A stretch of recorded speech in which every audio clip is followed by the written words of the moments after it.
Tarbiyah Sunnah Channel. Lillah, nyunnah, merenah.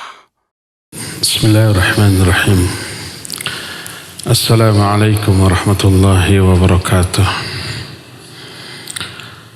Alhamdulillahilladzi arsala rasulahu bilhuda wa dinil haqq liyudhhirahu 'alad dini kullihi walau karihal musyrikun, wa asyhadu an la ilaha illallah wahdahu la syarika lah iqraran bihi wa tauhidan, wa asyhadu anna Muhammadan abduhu wa rasuluh sallallahu alaihi wa ala alihi wa ashabihi wa sallama tasliman mazida, wa ba'd. Ayuhal ikhwah, a'azani Allah wa iyyakum, para jamaah masjid Al-Ukhuwah Bandung. Alhamdulillah kembali kita berjumpa melanjutkan kajian tentang amalan hati. Kita sedang membahas masalah khusyuk. Pertemuan terakhir kemarin sudah membahas buah dari kekhusyuan. Sekarang kita masuki perusak khusyuk atau penghalang khusyuk. Ada beberapa hal yang bisa merusak kekhusyuan kita, termasuk di dalam sholat. Apa sajakah itu? Pertama adalah kathratul harakah. Banyak bergerak dengan gerakan yang tidak perlu selama sholat, sekedar iseng, tanpa ada uzur.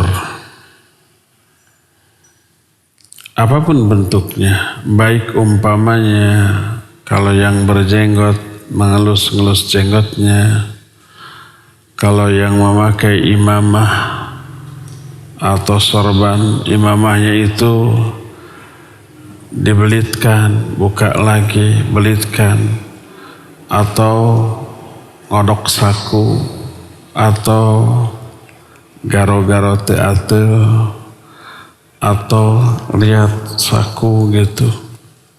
Gerakan-gerakan iseng lainnya itu merusak kekhusyuan. Kenapa? Karena merusak dua hal: ketenangan dan ketawadhuan. Adapun bertindak kalem dan tawadhu itu inti dari sholat, inti dari kekhusyuan di dalam sholat. Ketika Allah berfirman dalam surah Al-Baqarah 238, Allah menyatakan wa qumu lillahi qanitin. Berdirilah kamu di hadapan Allah dalam keadaan qanit. Apa maknanya? Wal muradu bihi, maksud qanit di dalam ayat ini adalah ayyakunal abdu sakinan ma'atulil qiyami fiha, la yaltafitu wa la yarfa'u basarahu wa la yataharraku wa la yanshaghilu bisyai'in min jawarihi amma huwa bisadadihi. Lianna al-khusyu' yatadammanu sakinata wa tawadhu' jami'an. Maksud dari kunut ketika berdiri di hadapan Allah, kunut itu perbuatannya. Orangnya disebut qanit. Adalah seorang hamba bersikap tenang selama berdiri di dalam sholat. Tidak menoleh, tidak menengadah, tidak melirik ke tempat lain, tidak bergerak, dan anggota badannya tidak mencari kesibukan tersendiri di dalam sholat. Tangannya tengopepang. Opepang itu apa?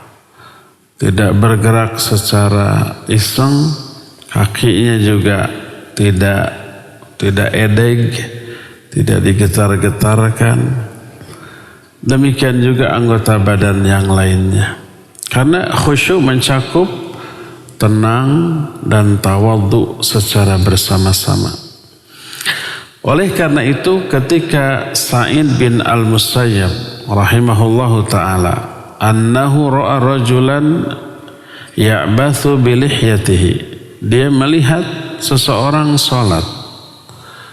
Ketika sholat dia mempermainkan jenggotnya, dielus-elus, diputer-puter gitu, dikusut-kusut, kemudian dirapihkan kembali selama sholat. Dilihat oleh Sa'id bin Al-Musayyib, beliau menyatakan la khasha'a qalbu hadha la khasha'at jawarihuhu. Seandainya hati orang ini khusyuk, niscaya khusyuk pula lah seluruh anggota badannya. Maknanya la sakanat wa khada'at. Makna khusyuk di sini adalah tenang, tunduk, diam, tak banyak bergerak. Allah menerangkan lafaz khusyuk dengan makna dua tadi, tenang, tidak bergerak, dan merendah. Seperti dalam surah Fussilat 39. Di ayat itu Allah menyatakan wa min ayatihi annaka taral arda khashi'atan fa idza anzalna 'alaihil ma'a ihtazzat wa rabat.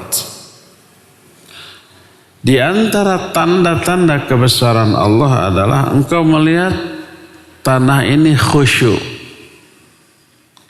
Allah menyatakan taral arda khasyiatan. Engkau melihat tanah ini khusyuk.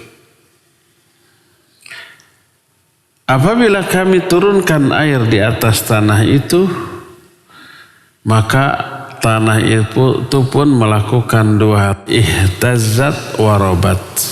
Ihtazat itu bergerak, robat itu meninggi, naik.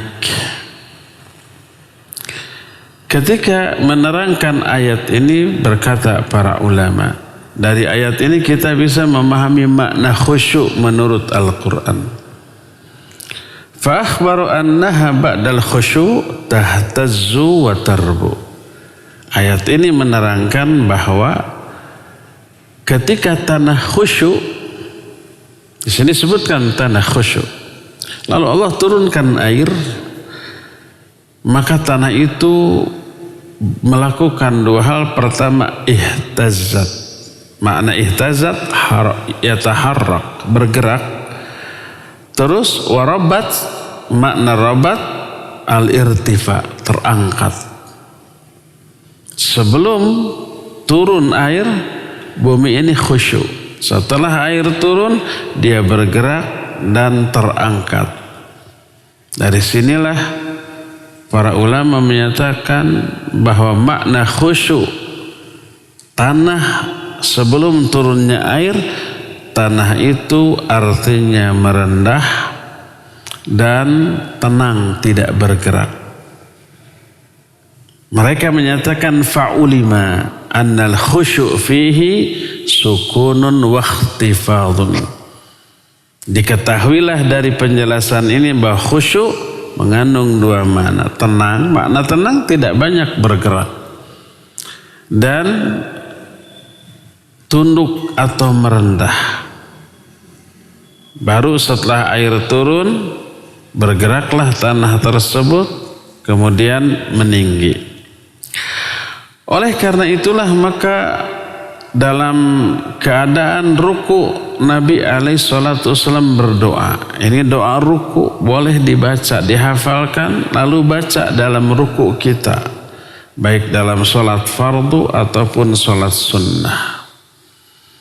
Dalam hadis yang sahih, Nabi SAW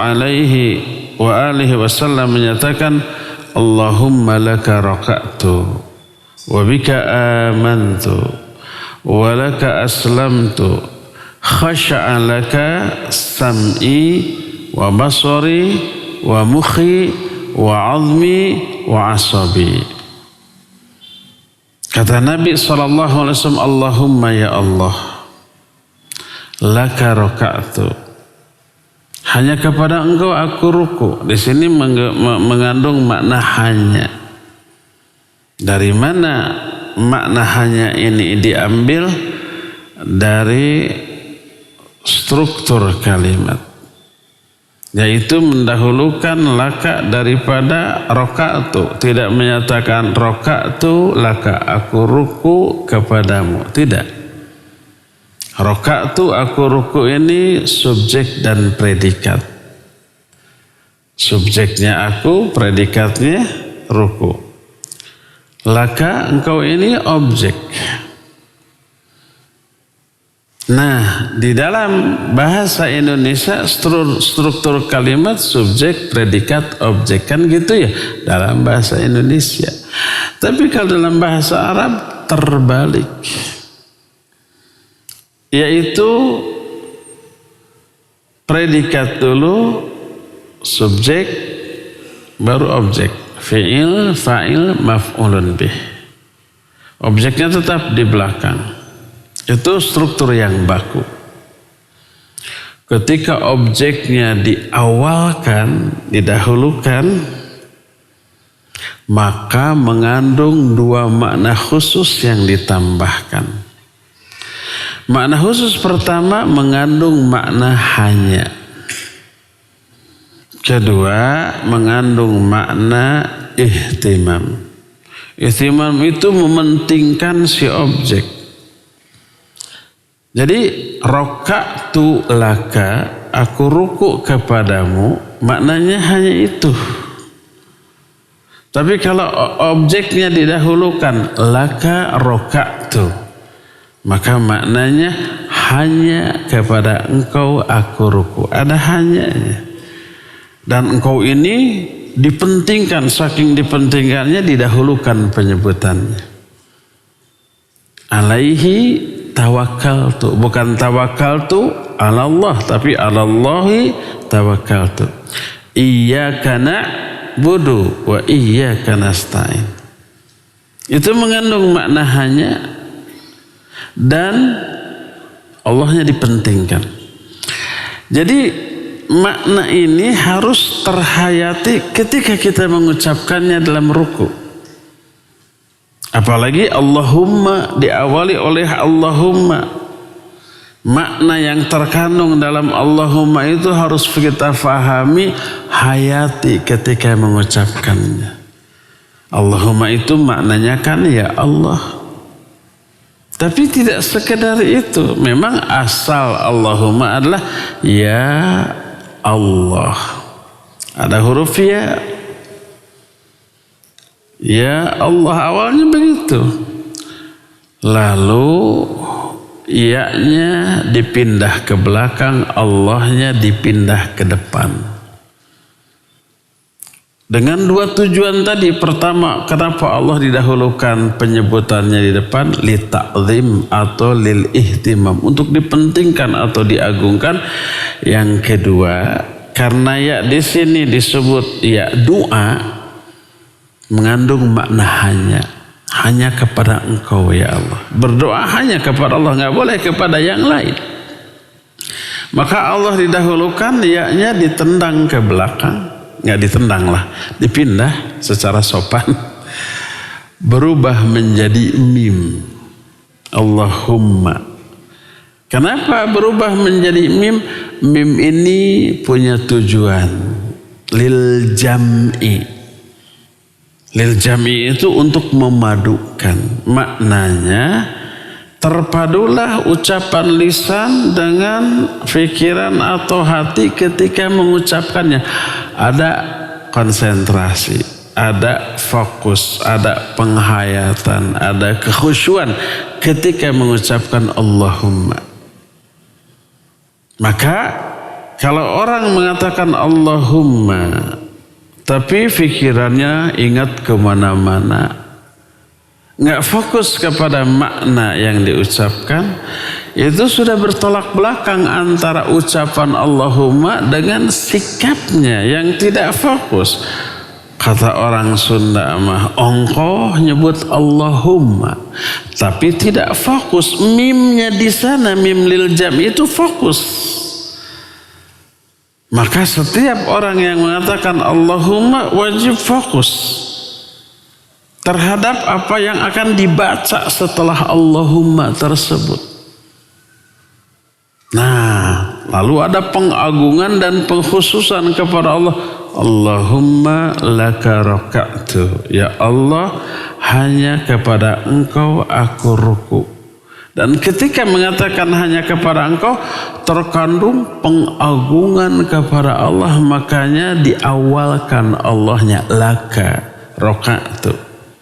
Boleh nggak roka'tu laka? Secara struktur boleh. Benar, kepada aku ruku kepada Engkau. Tapi tidak mengandung dua makna tadi. Tidak mengandung pengkhususan hanya dan tidak mengandung pengagungan. Oleh karena itu, karena ada pengkhususan dan pengagungan walaupun tersirat, tidak tersurat, harus kita hadirkan di dalam hati dua hal ini, pengkhususan dan pengagungan ini ketika mengucapkannya. Allahumma laka raka'tu wa bika amantu, dan hanya kepada Engkau aku beriman. Wa laka aslamtu, dan hanya kepada Engkau aku pasrah. Khasha'an laka sam'i wa basari wa mukhi wa asabi. Khusyuklah kepada Engkau. Telah khusyuk kepada Engkau pendengaranku, penglihatanku, sumsumku. Mukh itu sumsum. Sumsum itu cairan yang ada di dalam apa? Tulang sulbi manusia. Mukh. Ada hadis ad-du'a mukhul ibadah. Doa itu sumsumnya ibadah. Tapi hadis ini sanadnya dhaif. Yang sahih ad-du'a huwal ibadah. Itu yang sahih. Tapi mukh maknanya sumsum. Wa asabi, dan urat-uratku. Telah khusyuk kepada Engkau pendengaranku, penglihatanku, sumsumku, tulangku, dan urat-uratku.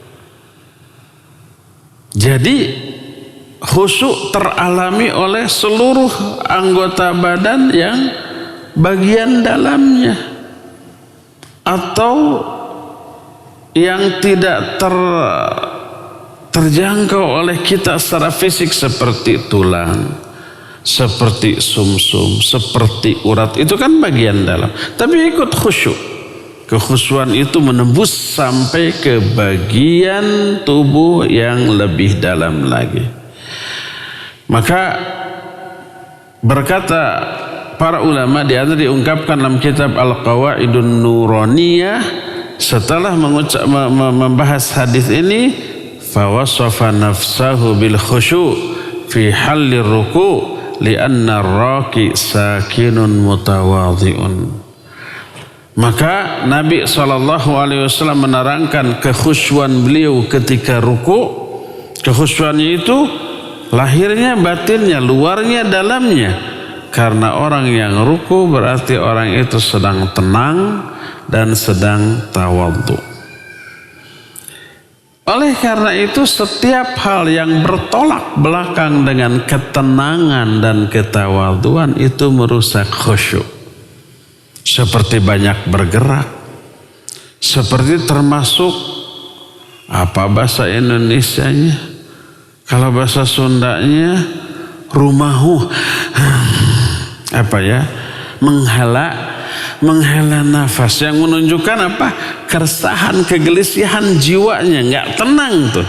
Tenang itu tidak hanya fisiknya, apalagi psikisnya, jiwanya, pikiran dan hatinya tenang. Ketidaktenangan hati berimbas kepada ketidaktenangan anggota badan. Coba orang yang hatinya nggak tenang, resah, gelisah, bagaimana fisiknya? Walaupun duduk dia nggak tenang. Macam-macam gitu kan, bergerak-gerak. Jadi itu merusak kekhusyuan. Inilah poin pertama perusak kekhusyuan, kasratul harakah. Banyak bergerak dengan gerakan yang tidak perlu di dalam sholat.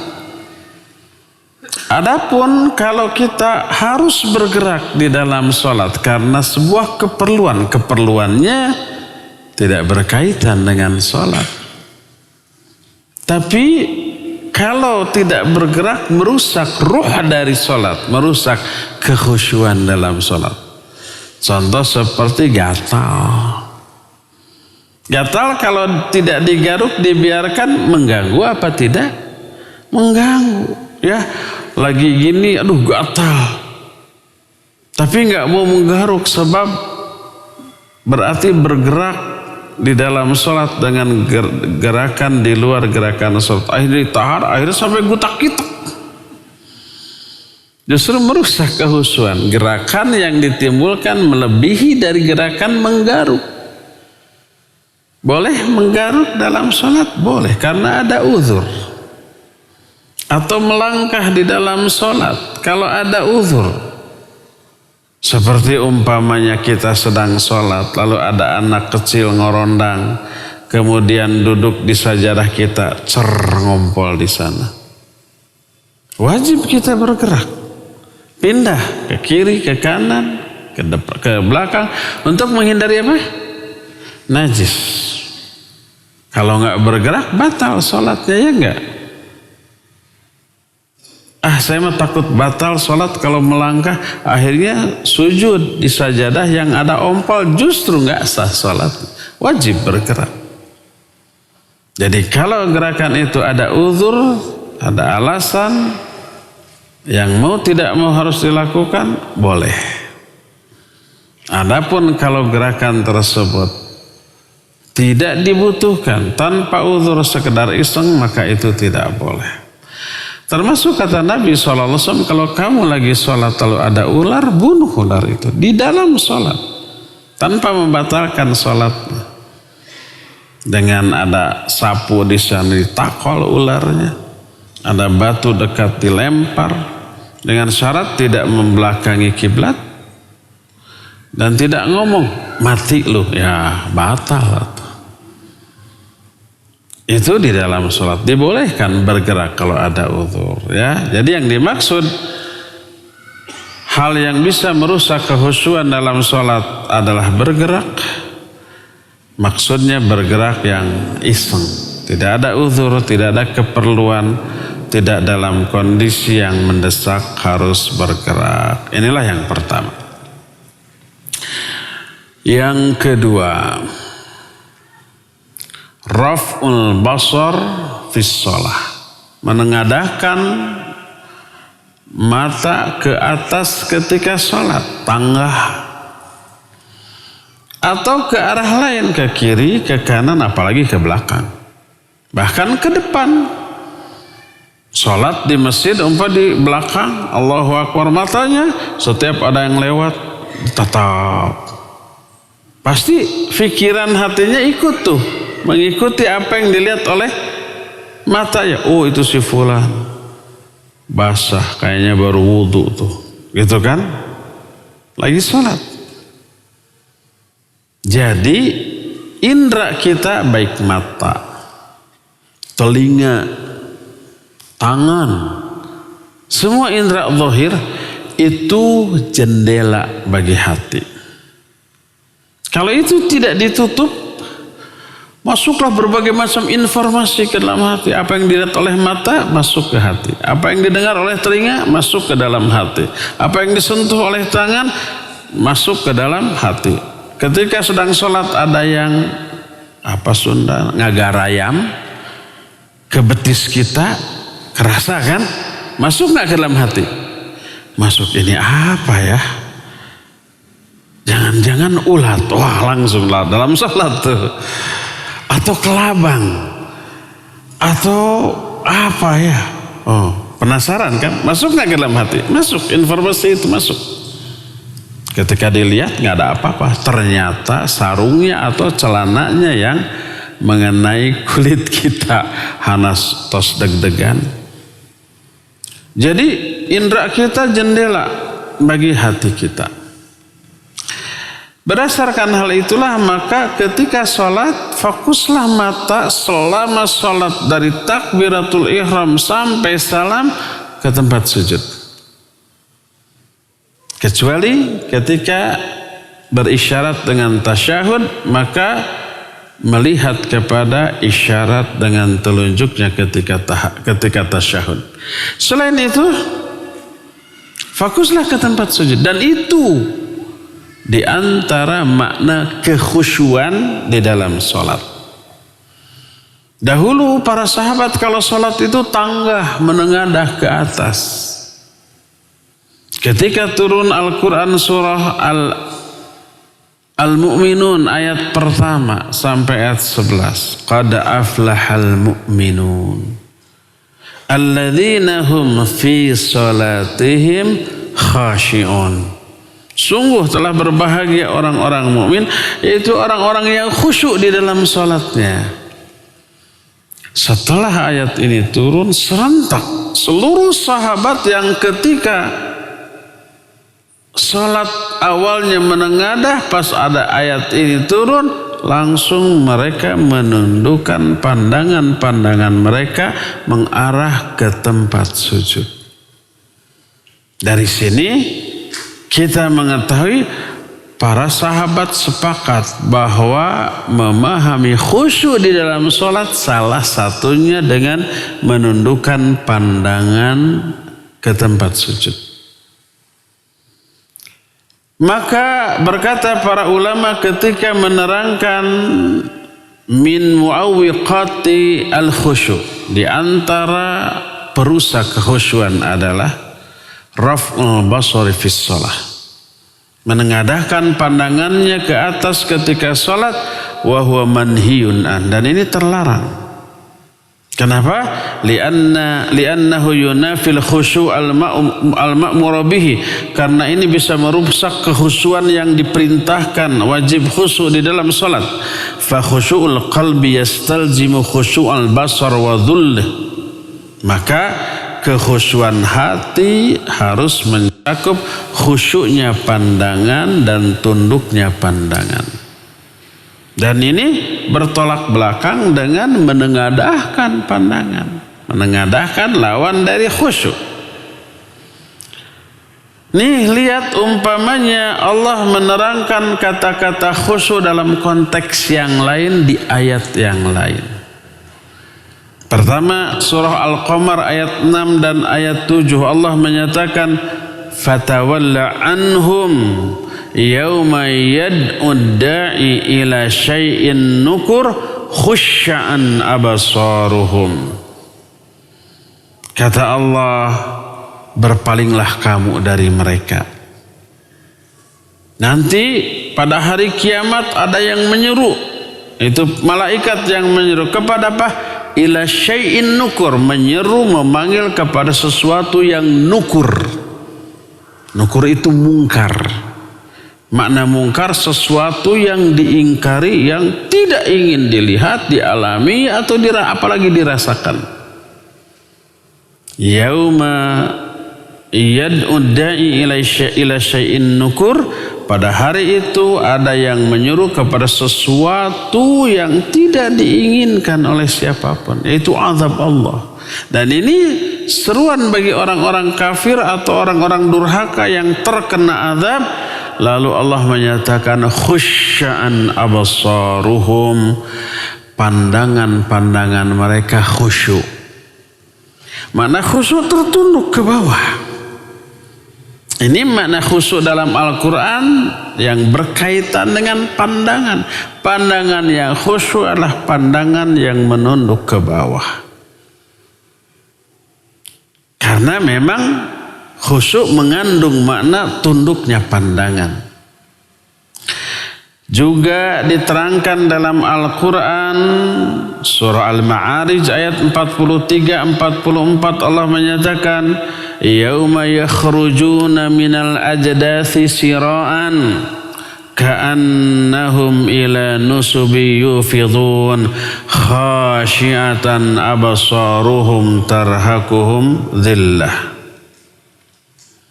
Kata Allah, pada hari itu semua manusia keluar dari kubur-kubur mereka setelah ditiupnya sangkakala yang kedua. Jadi sangkakala yang pertama tiupan itu menghancurkan seluruh alam jagat raya ini. Lalu setelah itu di alam mahsyar nanti seluruh tulang ekor manusia terkubur di dalam tanah. Manusia yang pernah hidup di alam dunia lalu dikubur karena setelah mati lalu hancur tulangnya apalagi dagingnya, tinggal tersisa satu bagian, yaitu apa? Tulang ekor. Disebutnya admud jambi, artinya tulang ekor. Lalu Allah menurunkan air hujan dari langit. Langit mana? Langit yang baru nanti, karena langit yang lama sudah hancur setelah kiamat. Maka air hujan yang turun itu mengenai setiap tulang ekor manusia, maka tumbuhlah dari tulang ekor itu seluruh tubuh manusia seperti awalnya secara utuh. Dalam proses yang cepat. Dan ini ilmiah. Sama Allah mengumpamakan dalam Al-Quran seperti benih, yang sekarang benih itu kan hanya biji kecil ya, ditanam terus disiram. Apa yang terjadi?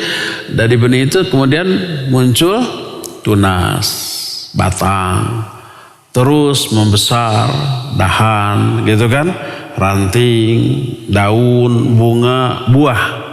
Dari biji kecil.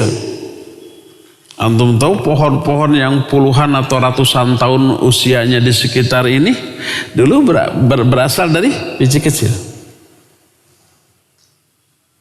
Ada penjelasan ilmiahnya? Ada. Kita kan dulu pernah di sekolah belajar ilmu biologi ya. Dari biji yang kecil dibelah, diteliti oleh para ahli. Saya lupa lagi istilahnya.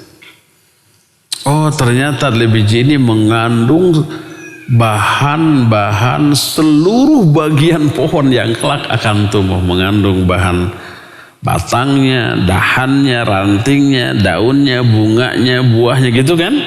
Ada penjelasan ilmiahnya? Ada. Itu pohon di dunia. Kita juga begitu, dari tulang ekor bisa tumbuh lagi seperti biasa. Jangan disanggah nggak masuk akal. Loh, itu biji di dunia masuk akal, ilmiah, real, nyata, realistis. Ya, tapi pohon kan kalau sudah ditebang, dikubur atau dibakar habis, bisa dari bijinya ditanam lagi, tumbuh lagi, ya enggak? Jadi pohon gede lagi. Cuma kalau di dunia perlu waktu dan proses yang lama. Ini atas kuasa Allah tumbuh dengan cepat. Dari satu tulang ekor tumbuh. Utuh lagi badannya seperti sedia kala.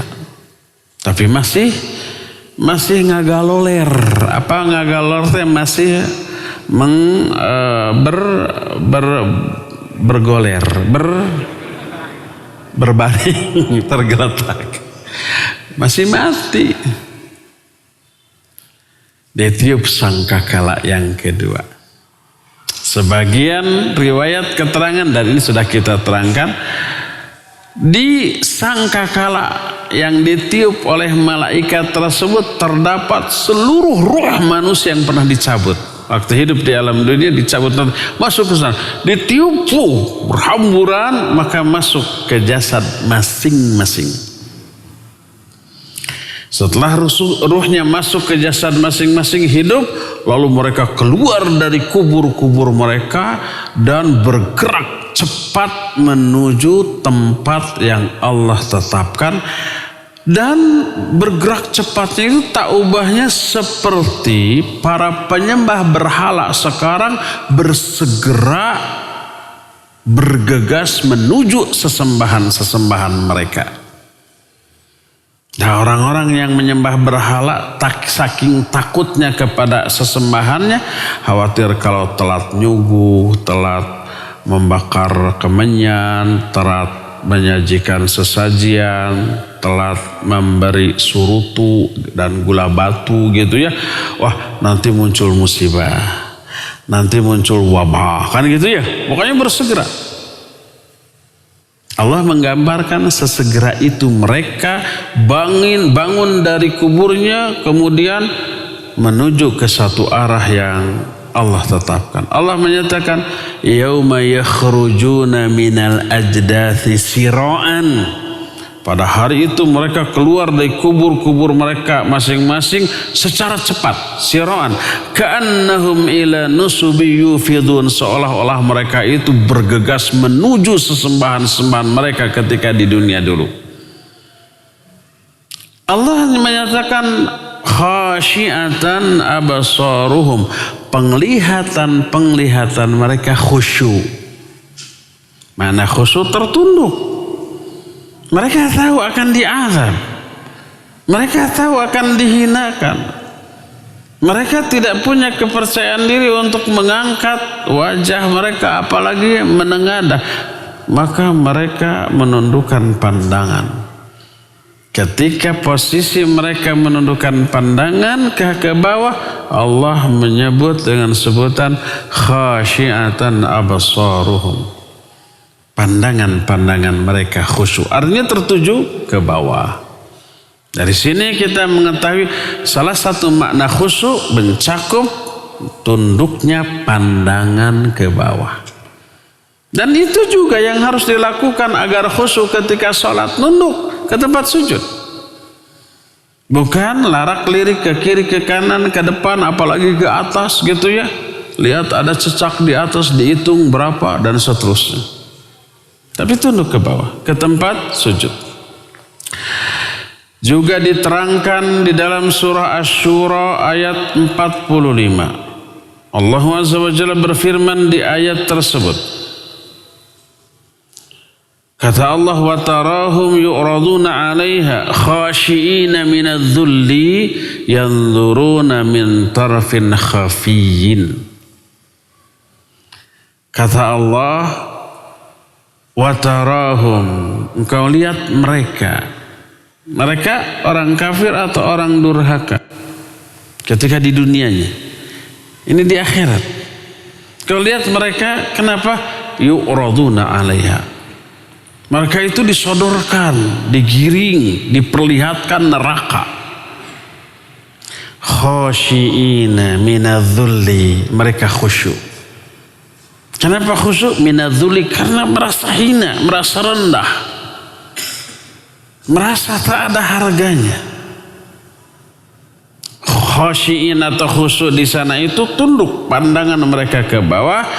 Allah menyatakan yanzuruna min tarfin khafiyyin, mereka melihat ke bawah dengan pandangan yang lesu, tak bergairah, tak ada harapan, pandangan yang putus asa dari kebahagiaan, karena meyakini akan dihinakan dan diazab oleh Allah Azza wa Jalla. Kondisi ketika mereka tertunduk lesu tersebut, Allah katakan mereka khusyuk ketika itu. Artinya pandangannya mengarah ke bawah. Apa artinya? Dijelaskan oleh Syekhul Islam Ibn Taimiyah dalam Majmu' al-Fatawa. Juga dalam kitab namanya Dar'ut Ta'arud. Ketika menerangkan ayat ini, beliau menyatakan annahum la yuharrikuna absarahum yamnatan wa yasratan wa yanzuruna ila a'la wa la yuharrikuna jawarihahum wa innama yanzuruna min tarfin khafiyyin yusariquna fihi an-nadhar musaraqah.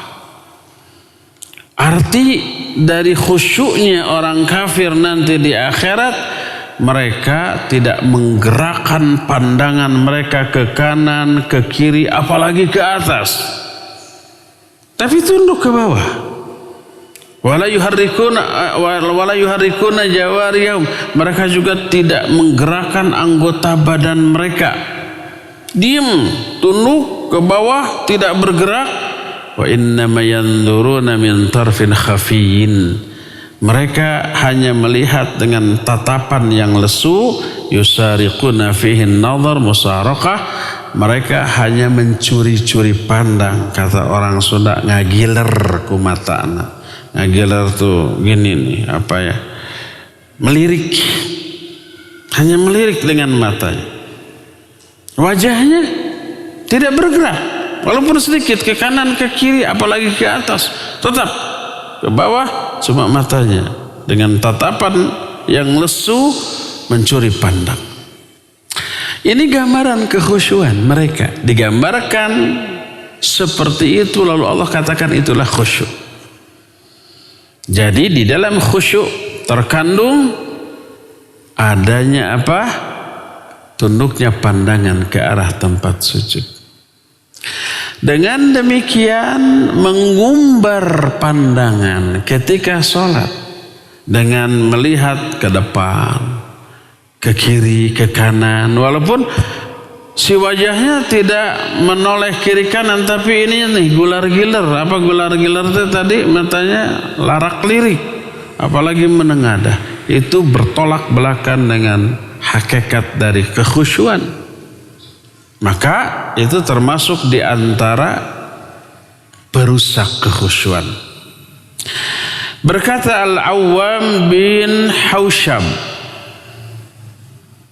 dia murid seorang ulama besar yang terkenal kekhusyuannya di dalam salat, namanya Ibrahim At-Taimi. Kalau Ibrahim At-Taimi salat, orang-orang tuh memperhatikan, melihat, kagum dengan salatnya. Kalem, ekspresinya juga cool dan kelihatan kekhusyuannya lama. Walaupun salat sunat, kalau salat fardu nggak mungkin dilihat. Kenapa salat fardu nggak mungkin dilihat? Karena yang ngelihatnya juga harus salat kan, berjamaah. Ini pasti salat sunat, mungkin tahiyatul masjid atau rawatib qabla atau ba'da gitu. Berkata Al-Awwam Haushab, ma ra'aitu rajulan qad khairan min Ibrahim At-Taimi wa ma ra'aituhu rafi'an basarahu ila as-sama wala fi shalah wala fi ghairiha. Aku tidak pernah melihat seorang laki-laki pun yang lebih baik daripada Ibrahim At-Taimi. Aku tidak pernah melihat dia itu menengadahkan pandangannya ke langit, baik di dalam sholat maupun di luar sholat. Di luar sholat juga tidak menengadah. Dan ini cermin dari kekhusyuan. Jadi khusyuk mencakup makna menundukkan pandangan. Di dalam sholat ya, sebagaimana ayat yang tadi, qad aflahal mu'minun alladzina hum fi salatihim khashi'un, sungguh berbahagia orang-orang yang salat, orang-orang mukmin, yaitu orang-orang yang khusyuk di dalam salatnya. Begitu ayat ini turun, seluruh sahabat menundukkan pandangan-pandangan mereka ke tempat sujud di dalam salat. Jadi penghalang atau perusak kekhusyuan yang kedua dalam salat adalah apa?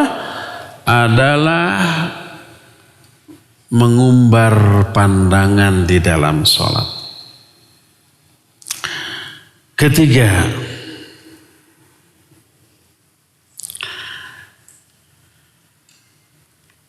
awaik yang ketiga, perusak kekhusyuan yang ketiga adalah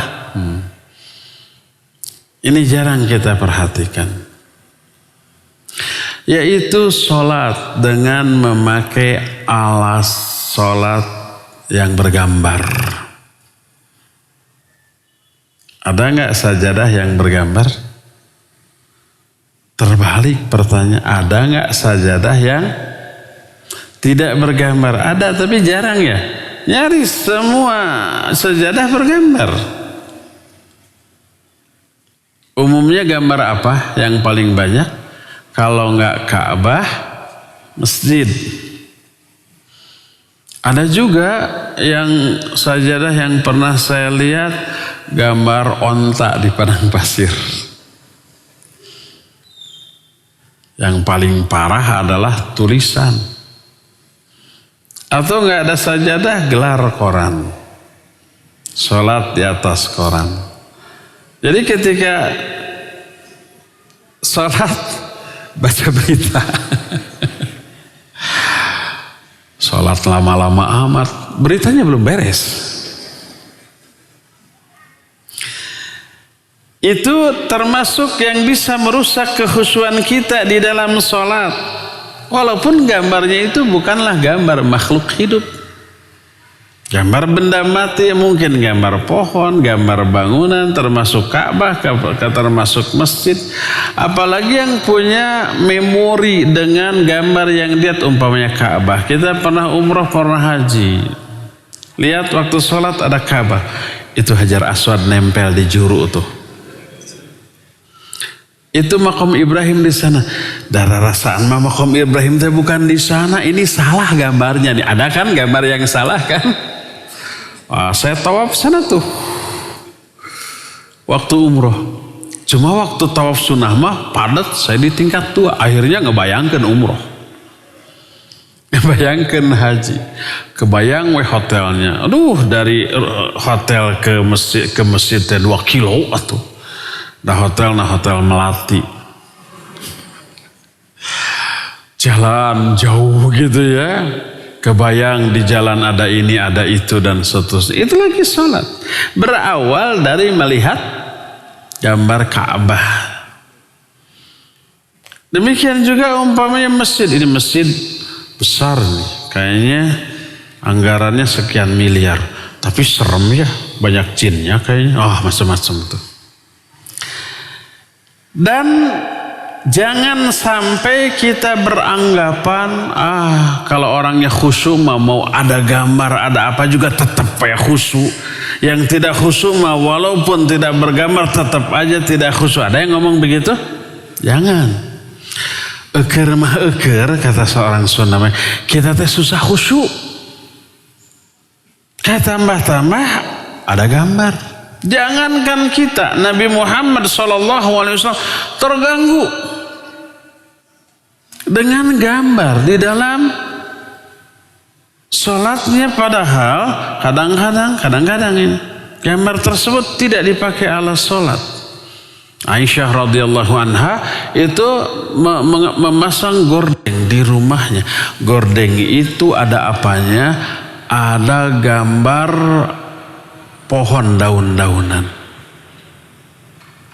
Tidak dijadikan alas sholat, tidak dijadikan sajadah. Tapi di luar sholat oleh Nabi SAW kan terlihatnya. Ketika sholat, beliau merasa terganggu, lalu beliau seusai sholat menyatakan amiti anni hadza li'annahu a'radat alayya fi salati. Singkirkan gordeng ini dariku karena motif dari gordeng ini terbayang di dalam sholatku. Nabi SAW tuh yang kekhusyuannya tidak perlu lagi diragukan, apalagi kita. Ini sebuah riwayat dalam hadis riwayat Bukhari dan Muslim diterima dari Aisyah radhiyallahu anha bahwa Nabi SAW memiliki kelambu yang ada gambarnya. Beliau melihat sepintas gambarnya, lalu beliau menyatakan kelambu itu hadiah dari seseorang namanya Abu Jaham, bukan Jaham bin Safwan. Ini Abu Jaham, salah seorang sahabat. Beliau menyatakan idhabu bi khamisati hadhihi ila Abi Jaham wa'tuni bi bajaniyah Abi Jaham fa innaha ala hatsni anifan an salati. Berikan lagi ini kelambu ini kepada Abu Jaham, Terus kasih lagi tuh tadi kain kasar. Anjabiyah itu kain polos tapi ada garis-garis hitamnya. Backgroundnya putih, ada garis-garis hitam tapi tidak ada gambar apa-apa. Kalau yang tadi gambar, padahal dipakai kelambu. Kenapa ingin ditukar lagi dengan yang kualitasnya jelek padahal itu kualitasnya bagus? Fa innaha alahatni anifan fi sholati. Karena dia melalaikan aku tadi dari sholatku. Kebayang terus tuh di dalam sholat. Bayangkan apabila itu dipakai sejadah. Dalam riwayat lain dari Aisyah radhiyallahu anha, beliau menyatakan bahwa Nabi SAW bersabda, kuntu anduru ila alamiha wa ana fi shalah fa akhafu an tuftinani. Singkirkan kelambu ini dariku karena sesungguhnya aku membayangkan motif-motif gambar itu dalam keadaan sholat. Aku khawatir hal itu mengganggu kekhusyuan sholatku. Itu sekualitas Nabi. Orang yang kualitas kekhusyuannya tidak perlu diragukan lagi. Tidak mau terganggu dengan apapun dalam sholat, termasuk gambar. Walaupun bukan gambar makhluk hidup. Bayangkan bagaimana dengan kita. Pasti akan lebih terganggu. Dengan yang polos saja suka nggak khusyuk sholatnya. Apalagi dengan yang bergambar seperti itu. Bukan haram gambar-gambar makhluk yang tak bernyawa, tapi bisa mengganggu kekhusyuan sholat kita. Biasa juga tidak khusyuk. Sudah biasa tidak khusyuk ditambah ada gangguan atau lebih tidak khusyuk menurutnya. Termasuk juga yang mengganggu dari aspek pendengaran. Telinga. Apa yang didengar oleh telinga masuk ke dalam hati. Telinga jendela hati. Oleh karena itu, kalau betul ingin menjaga hati, jaga indera. Jaga pandangan, jaga telinga, ya, jaga seluruh indera kita. Maka itu menutup informasi yang masuk ke dalam hati. Kalau umpamanya menjaga mata kan gampang ditutup atau palingkan ke arah lain. Menjaga pendengaran ditutup oleh tangan kita, ya. Menjaga indera kita udah bisa kita masukkan tangan ke saku kita. Bagaimana menjaga hati? Apakah ditutupi dadanya? Nggak bisa. Hati nggak bisa dijaga. Tapi menjaga hati dengan cara menjaga indera kita sebagai jendela untuk masuk ke dalam hati. Berdasarkan hal itulah Allah berfirman, wa'lamu annallaha yahulu bainal mar'i wa qalbihi wa annahu ilaihi tusyarun. Ingatlah Allah menyekat antara seseorang dengan hatinya, menghalangi antara seseorang dengan hatinya. Mananya orang itu tidak bisa menguasai, mengatur kondisi hati. Hati akan terkondisi dengan sendirinya secara otomatis oleh informasi yang masuk melalui mata, melalui telinga, melalui indera kita yang lain. Apa yang dilihat mata masuk ke dalam hati, mengkondisikan hati. Apa yang terdengar oleh telinga masuk ke dalam hati, mengkondisikan hati. Kalau sudah masuk begitu nggak bisa kita mengendalikan, mengatur, memanage. Nggak. Menjaga hati dengan cara menjaga indera kita. Termasuk berupayalah untuk sholat di tempat yang tidak ada suara. Jauhkan dari suara musik, lagu, nyanyian, ya. Apalagi ketika sholat ada musik. Hafal lagu ini. Dan ikutin tuh. Yang paling parah kalau jadi imam, baca Fatihah, di sampingnya ada yang nyetel lagu. Itu lagu bacaan Fatihah terbawa ke lagu yang sedang disetel. Bisa berbahaya, begitu ya. Oleh karena itulah maka hindarkan melakukan sholat di tempat-tempat yang bisa mengganggu konsentrasi kita dari aspek pendengaran. Itulah 3 penghalang atau perusak kekhusyuan yang harus kita hindarkan. 3 yang sudah kita terangkan ini, pertama banyak bergerak dengan gerakan yang tidak perlu. Yang kedua mengumbar pandangan di luar ke tempat sujud, ya. Dan yang ketiga apa tadi? Melakukan sholat di tempat yang bergambar atau yang hiruk pikuk dengan suara yang bisa mengganggu. Ya, cukup ya, sampai di sini saja penjelasan kita di sore hari ini, dan kita masih punya sisa waktu untuk bertanya jawab. Wassallallahu ala nabiyina Muhammadin wa ala alihi wa wasallam. Di meja saya sudah banyak kertas, tidak akan terbahas semuanya. Cukup ya, jangan ada lagi pertanyaan. Bismillah. Doa ruku Allahumma laka raka'tu dibaca setelah subhana rabbiyal azim 3 kali atau dibaca sendiri? Iya. Pertama,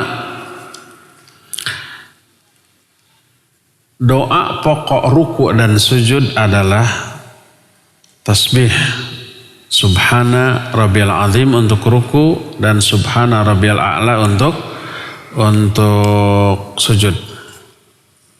Setelah itu boleh ditambah dengan doa lain. Seperti doa tadi yang kita sudah baca, Allahumma laka raka'tu gitu ya, walaka aslamtu dan seterusnya. Termasuk doa subhanakallahumma rabbana wa bihamdika Allahumma gfirli. Itu dibaca setelah membaca subhana rabbiyal a'la pada sujud dan subhana rabbiyal azim pada waktu ruku. Jadi doa pokoknya jangan dilewat. Baru diberi tambahan kalau masih memungkinkan untuk dibaca ketika berjamaah dengan doa-doa lain yang dicontohkan. Ini pendapat yang aslam. Aslam itu lebih selamat. Pendapat kedua, ini sebagai pengganti subhana rabbiyal azim atau subhana rabbiyal a'la. Boleh membaca subhana rabbiyal azim atau a'la, boleh membaca subhanakallahumma rabbana wa bihamdika Allahumma gfirli, boleh membaca Allahumma laka raka'tu wa laka aslamtu seperti yang tadi. Ini pendapat yang kedua, sebagai iwad atau pengganti dari yang subhana rabbiyal azim atau a'la, sehingga boleh itu tidak dibaca lalu bacain. Tapi yang paling aslam, yang paling selamat, baca doa pokok ruku dan sujud subhana rabbil azim atau a'la, baru tambahkan doa-doa yang lainnya. Bismillah. Izin bertanya, saya berkeinginan daftar umroh dalam waktu dekat. Gabung sama saya. Tapi untuk tanggal 3 udah full. Syawal nanti tanggal 7 Mei ada lagi ya, silakan daftar. Tapi saya masih punya kredit KPR di salah satu bank konvensional yang cicilannya masih rutin saya setorkan setiap awal bulan. Qadarullah masya'afah. Allahul musta'an. Apakah saya boleh daftar umroh setelah saya bayar setoran awal bulan KPR tersebut? Ya, kalau bisa dilunasi segera, lunasi segera. Pertama, menghindarkan transaksi ribawi. Itu dosa besar. Sekecil-kecil dosa riba, itu sebanding dengan dosa apabila seseorang berzina dengan ibunya. Waliyadzubillah. Itu dosa terbesar zina. Dosa zina seorang dengan tetangga besar, tapi lebih besar lagi kalau dengan ibunya, ibu kandung, bukan ibu tetangga. Nah, ibu tetangga juga dosa besar, tapi lebih besar dengan ibu kandung. Ternyata itu sebanding dengan dosa terkecil dari apa? Riba. Cepat selesaikan. Kalau itu sudah kadung, kita menandatangani transaksi ribawi itu dalam keadaan belum tahu, Sekarang sudah tahu tobat, cepat lunasi. Kalau ada uang untuk haji, untuk umrah, lunasi dulu. Tapi nggak sampai lunas, minimal lebih ringan. Itu yang pertama. Kalau umrah hukumnya sunnah, kalau ini wajib.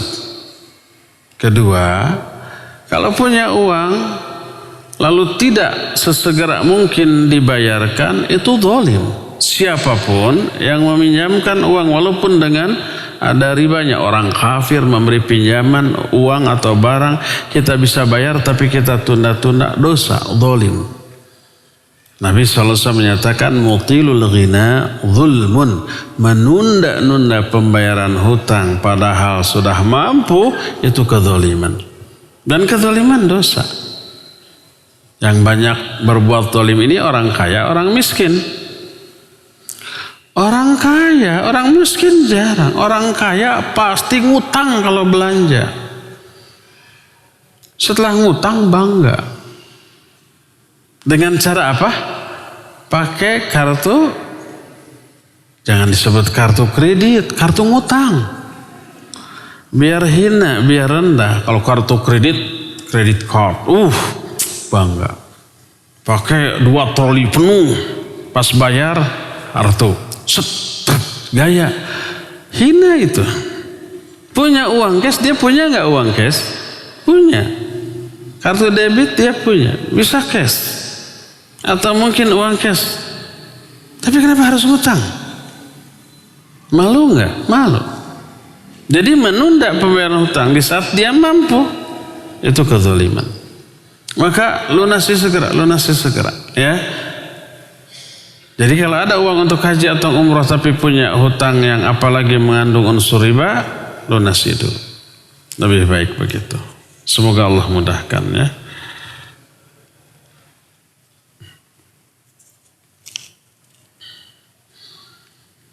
Seorang ustadz filsafat, bukan ustadz, kalau ahli filsafat begitu, yang sedang viral menyebut bahwa ruh itu ada namanya dan ruh ada pemimpinnya. Apakah itu ngaco? Ya, itu benar ngaco. Dari mana dia tahu bahwa ruh itu punya ruh gaib? Wa yas'alunaka 'anir ruh qulir ruhu min amri rabbi wa ma utitum minal ilmi illa qalila. Mereka bertanya kepada engkau tentang ruh. Jawab, ruh itu urusan Rabbku dan kalian tidak diberi ilmu tentang ruh itu kecuali yang sedikit. Jadi orang filsafatnya dari mana tahu perkara gaib? Bahwa ruh punya nama dan punya pemimpin. Ada dari hadis arwahu junudun mujannadah fama ta'arrafat iktalafa wa ma tanakara ikhtalafa. Ruh-ruh itu bagaikan tentara yang terkoordinir. Maka ruh yang saling mengenal dia akan bersatu, dan ruh yang tidak saling mengenal dia akan berpisah. Ruh yang dimaksud adalah jiwa manusia. Jiwa manusia yang ruhnya diisi dengan tauhid, dengan akidah yang benar, dengan agama yang benar, nanti begitu bertemu dengan orang yang sama langsung menyatu. Allah persatukan, wa allafa baina qulubihim. Allah satukan hati-hati mereka. Tapi ruh yang diisi dengan isian materi yang berbeda, ini Quran Sunnah, itu filsafat, tanakaro, akan berpisah, akan menjadi berlawanan. Itu maknanya. Jadi dari mana ahli filsafat itu tahu perkara gaib? Oh, dari otaknya. Otaknya bukan alat memahami yang gaib. Bahkan otak akal kita bukan alat untuk memahami Quran. Alat untuk memahami Quran mah ilmu tafsir. Isikan ilmu tafsir ke otak kita, baru bisa memahami secara benar. Kalau otak kita, akal kita kosong dari alatnya, nggak bisa. Kita punya akal, Bisa kita mengobati orang yang sakit kalau kita tidak belajar ilmu kedokteran. Otak kita kosong dari ilmu kesehatan, ilmu kedokteran. Tapi kita punya akal. Ada yang sakit, bisa kita obati? Enggak. Maksa diobati, saya mah ada punya akal. Mau praktek, bisa dipidana ya. Bisa dilaporkan. So, kita buka praktek pengobatan, tapi bukan dokter. Ditanya kenapa? Kan saya ada akal. Akal bisa memahami segalanya. Gejos nyuntik. Orang yang tadinya sakit menjadi tambah parah bahkan mati. Bisa dipenjara? Bisa. Ini untuk kesehatan. Begitu juga montir, ahli mesin. Tapi orang yang nggak belajar mesin punya akal. Bisa nggak memahami mesin tanpa belajar ilmu mesin? Nggak bisa. Dia buka bengkel. Kamu bisa bongkar mesin? Bisa, kan saya punya akal. Disangkanya akal itu alat untuk memahami mesin. Bukan, alatnya itu ilmu mesin. Isikan ilmu itu ke otak baru bisa. Demikian juga Quran Sunnah, ya. Quran Sunnah harus difahami dengan alat. Apa alatnya? Ilmu tafsir, ilmu hadis. Filsafat murni akal, nggak bisa jadi alat untuk bisa memahami Al-Quran. Memahami Quran Sunnah dengan filsafat sama dengan ya membongkar sesuatu bukan dengan alat yang ngupas buah. Alatnya itu pisau dengan ukuran tidak besar, tidak kecil gitu, sedang dan tajam, baru bisa. Dan orangnya harus ahli. Nah, sekarang kalau ngupas buah pakai palu, ditakolat, hancur tuh buahnya. Oh salah, ragaji hancur. Salah lagi ternyata, ambil kampak, angger hancur. Bukan alatnya apa? Pisau dengan ukuran tertentu. Dan tidak hanya alatnya yang benar, orangnya harus ahli. Anak kecil dikasih pisau yang pas, dikasih mangga, bisa-bisa yang dikupas itu tangannya, ya. Jadi ada dua, alatnya yang pas, orangnya ahli. Quran Sunnah juga begitu. Quran Sunnah dibongkar, dikupas dengan filsafat. Itu sama dengan mengupas buah dengan kampak, ditakolat, hancur. Beliau menyebutkan kesesatan dan penyimpangan secara terang-terangan. Apakah para ustadz harus membantah terang-terangan juga? Iya. Apa ini? Di mana ini? Ini sudah saya bantah. Ustadz, ya. Ada pertanyaan melalui pesan singkat. Assalamualaikum warahmatullahi wabarakatuh. Semoga Ustadz dan keluarga dalam lindungan Allah. Apakah tidak khusyuk dalam sholat dikarenakan imam yang tidak tumaninah, tidak merdu dan tidak fasih ketika membaca Al-Fatihah atau Al-Quran, makmum tetap mendapat ancaman neraka wail? Silakan Ustaz. Baik, barakallahu fiik. Kita tidak bisa khusyuk karena imam. Pertama, imam bacaannya salah-salah tajwid makhrajnya, lagunya juga aduh seriosa umpamanya. Terus ruku sujudnya juga cepat, nggak bisa khusyuk. Apakah si makmum berdosa? Tergantung. Kalau dia tahu imamnya kayak gitu dan dia ridho, dosa. Jangan orang seperti jadikan imam.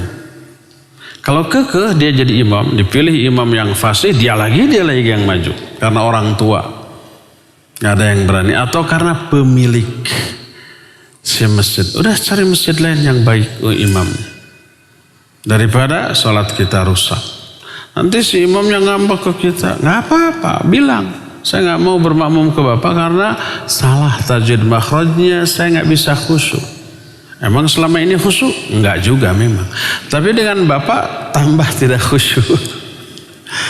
Tapi dengan masjid lain imamnya bagus, agak mending. Kualitas, prosentase kehusuannya yang tadinya 10%, ini 40%. Kalau dengan bapak minus 10% kehusuannya. Bilang saja begitu ya. Terus kamu maunya apa? Maunya bapak jangan jadi imam makmum. Nih yang jadi imam yang bagus, gitu saja terang-terangan ya. Wallahu a'lam. Orang yang paling bahagia adalah orang yang sholatnya khusyuk. Bagaimana caranya agar ketika sholat saya bisa tetap khusyuk dan tidak terpengaruh oleh keadaan di sekitar kita? Udah kelewat cara meraih kekhusyuan. Udah beberapa kali pertemuan. Kalau sekarang diulang lagi nggak cukup waktunya. Diputar lagi di YouTube ya kan, karena terekam baik di YouTube, di Facebook atau di Tarbiyah Sunnah Channel, diputar lagi kiat meraih kekhusyuan ada insyaallah. Assalamualaikum warahmatullahi wabarakatuh. Mohon izin untuk bertanya. Bapak mertua sudah berusia 90 tahun.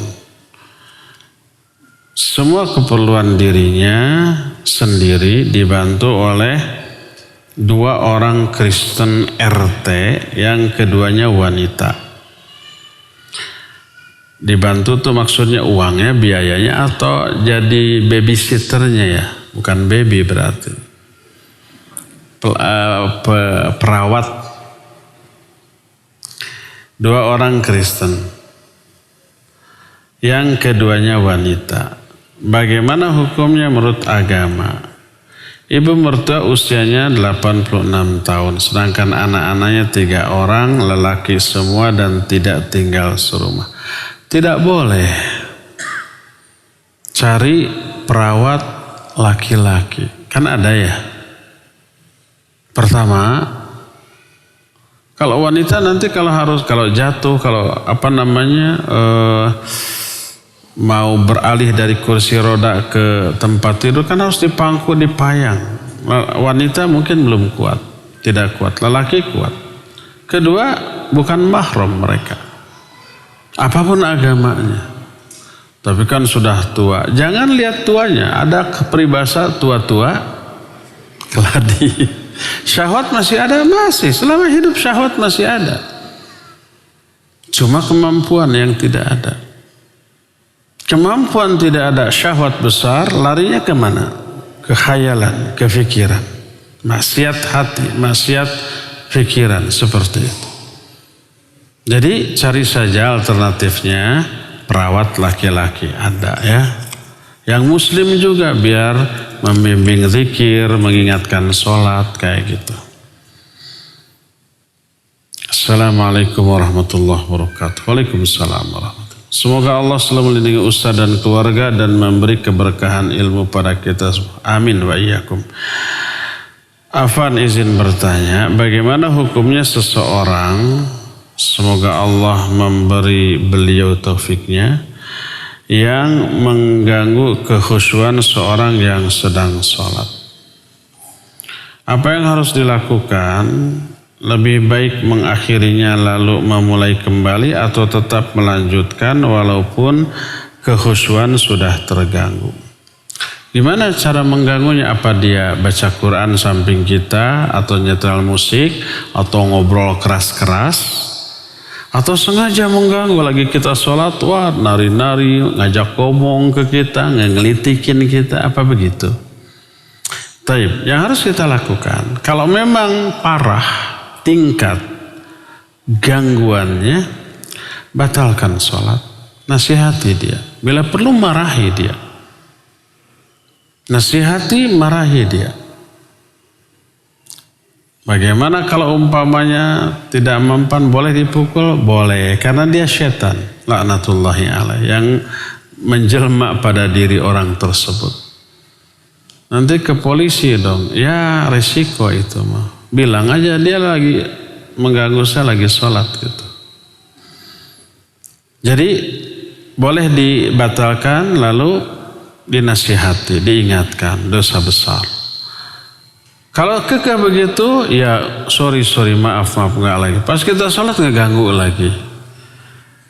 Pindah saja sudah, atau laporkan ke orang yang ada di sana. Ini nggak ganggu saya lagi sholat, tolong dijaga, saya mau sholat, jaga gitu ya.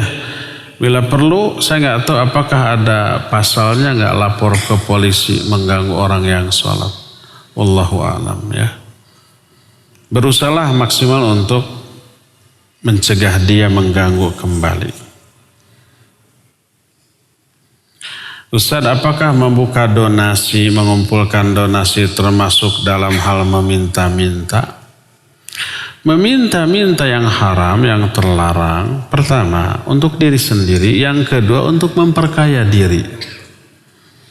Itu hadis-hadis yang melarang meminta, tercelaknya meminta. Dalam kitab Riyadhus Shalihin ada bab dzammus su'al, tercelaknya meminta. Hadis-hadisnya jelas, pernah kita bahas di kitab Riyadhus Shalihin di Jalan Jurang hari Ahad. Itu untuk dua, pribadi memperkaya diri. Sekarang mengumpulkan donasi untuk pribadi bukan? Untuk kepentingan umum, masjid, pesantren, dan yang lain-lainnya. Dan bukan meminta, sekedar himbauan, lagi dibangun masjid, lagi dibangun pesantren, silakan. Minta bukan? Enggak, itu anjuran. Makanya hal ini pernah dan sering ditanyakan kepada para ulama. Para ulama mujtahid yang masih hidup sekarang, Lajnah Daimah pernah, ya, Darul Ifta pernah ditanya, para masyaikh secara afrod, secara individu pernah ditanya. Seluruhnya jawabannya sama, termasuk boleh enggak menggalang donasi di masjid untuk kepentingan fisabilillah. Boleh, asal tidak mengganggu yang sholat, tidak mengganggu yang ibadah, dibolehkan. Enggak ada seorang pun ulama yang melarang penggalangan donasi untuk kepentingan fisabilillah.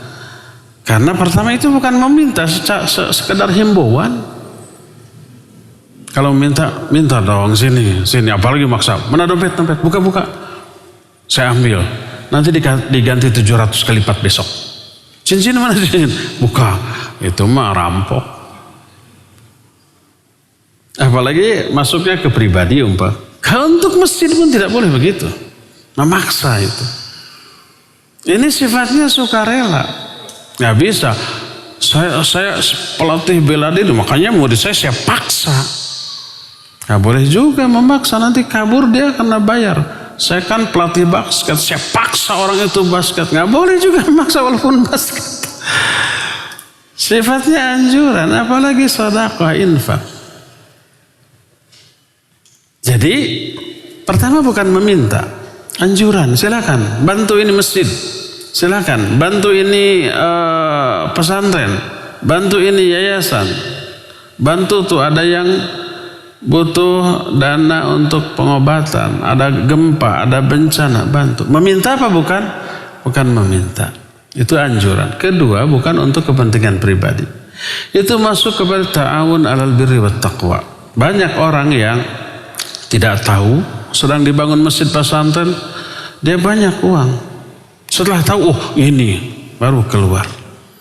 Kedua, ada yang tahu dan ada uang, tapi belum tergugah. Ketika diingatkan, diberikan dalil bahwa ini luar biasa, baru tergugah nyumbang. Ta'awun 'alal birri wat taqwa. Nas hadisnya bukan mencela penggalangan dana untuk umat. Ayat juga begitu. Para ulama memfatwakan boleh. Udah ikut saja fatwa para ulama. Kalau ada ustadz yang ijtihad mencela itu ijtihad sang ustadz. Kita ikut ijtihad para ulama yang membolehkan.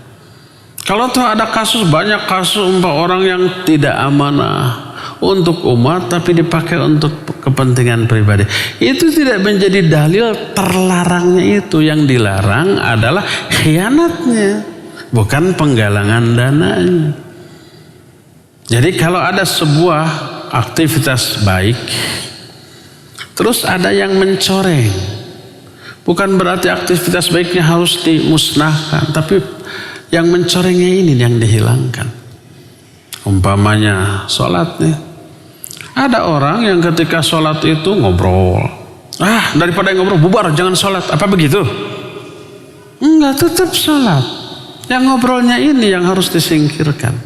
Dinasihati, kalau jangan sholat di sini. Kamu tidak sholat, tidak sah. Masa lagi sholat ngobrol, kan gitu.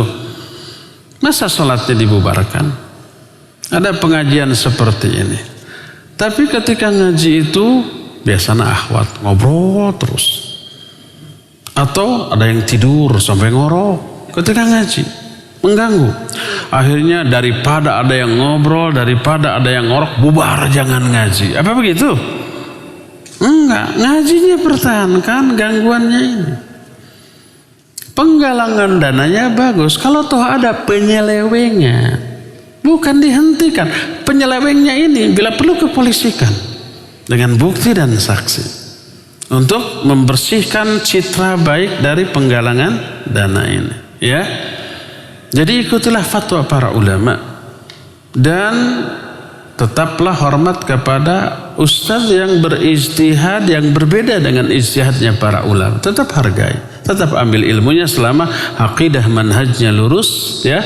Silakan mengaji, ambil faidah ilmunya. Kalau ada yang tidak berkenan, bandingkan dengan ijtihad para ulama, ikutilah ijtihad ahlinya.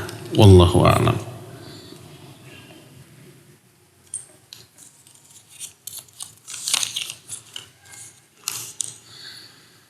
Pada saat tasyahud awal, bacaan kita sampai syahadat atau lengkap dengan sholawat. Minimal lengkap dengan sholawat, minimal sampai Allahumma sholli ala Muhammad wa ala ali Muhammad. Bisa sampai innaka hamidum majid. Lebih baik sama seperti tasyahud akhir, ya, sampai Masihid Dajjal. Tapi minimal sampai sholawat. Pada saat tasyahud pandangan kita tertuju pada jari telunjuk. Dan apakah sampai salam pandangan kita jari telunjuk itu atau sampai bacaan syahadat saja? Sampai salam. Sebab Nabi SAW diriwayatkan dari Wa'il bin Hujrin, ya, beliau duduk tasyahud awal, tasyahud akhir. Wa asyara biyadihi wa asyara bisyababati thumma yuharrikuha la yujawizu basaruhu isyaratahu thumma yad'u biha hatta salama. Beliau berisyarat dengan telunjuknya, aku melihat beliau menggerak-gerakannya dan pandangan matanya tidak lepas dari isyarat telunjuknya. Beliau berdoa dalam keadaan demikian sampai salam, hatta salam. Jadi sampai salam.